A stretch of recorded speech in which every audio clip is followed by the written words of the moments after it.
જામનગર ધ્રોલ ગ્રામ્ય પીજીવીસીએલના ધાંધિયા સામે આવ્યા છે. ધ્રોલમાં આવેલ ગાંધી કોલેજની પાછળ વાડી વિસ્તારમાં લાઇટની સમસ્યા જોવા મળી હતી. સાંજના 6 વાગ્યાથી ડીમ લાઇટ હોવાથી લોકોને હાલાકીનો સામનો પડી રહ્યો હતો. લોકોની અનેક વખત રજૂઆત છતાં અધિકારીઓના ઉડાવ જવાબ મળી રહ્યા હતા. ભર ઉનાળે લાઇટના ધાંધિયા હોવાથી લોકો પીજીવીસીએલ કચેરી ખાતે પહોંચ્યા.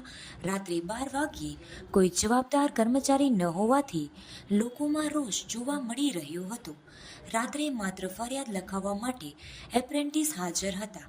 ફરિયાદ આવે તો પણ રિપેરિંગ કરવા કોણ જાય તેવા અનેક સવાલો ઉઠી રહ્યા છે.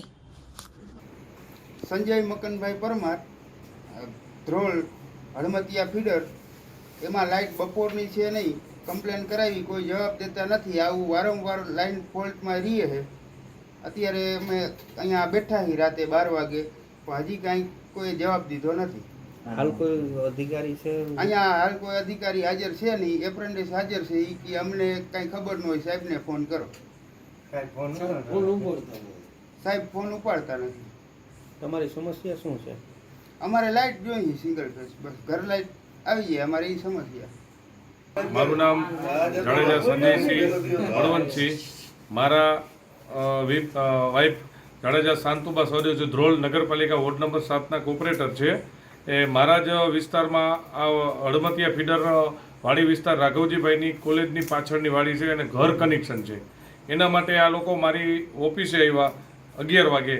એટલે 11 વાગે હું સીધો એ લોકોને લઈને સીધા એના કે હાલો બાપુ તમે પેલા જોવો, હાલો લાઇટ અહીંયા છે ને. એટલે મેં સ્થળ તપાસ કર્યું હતું. એ બધા બૈરાઓ બધા છોકરાઓ રોતા હતા, આવી ગરમી છે. પછી અમે ગયા ગામની ઓફિસે. એ કે અમારામાં ન આવે, તમે જાઓ ઓલી ઓફિસે, રૂરલ ઓફિસે. આ ઓફિસે આવ્યા. આ ઓફિસેથી અમે અધિકારીને મેં મારા મોબાઈલમાંથી તમામ અધિકારીને ડીથી માંડીને ગોસાઈ સાહેબને બધાને ફોન કર્યો, પણ કોઈ પણ વ્યક્તિએ ફોન ઉપાડ્યો નથી. પછી અમે ઓફિસે આવ્યા. ઓફિસે એપેન્ડિક્સ છે. એપેન્ડિક્સ કે હું શું કરું, કે મારે હું કમ્પ્લેન કર્યો, કમ્પ્લેન લખી લ્યો.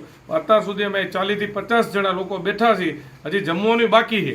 હજી લાઇટની કોઈ પણ જાતનો કોઈ જવાબદાર વ્યક્તિ નથી. અત્યારે 12:30 વાગ્યા છે, જમવાનું મારે બાકી છે. અને 12:30 વાગ્યા અત્યારે આ ગરમીના છોકરાઓ નાના નાના અત્યારે ઘરે રોવે છે.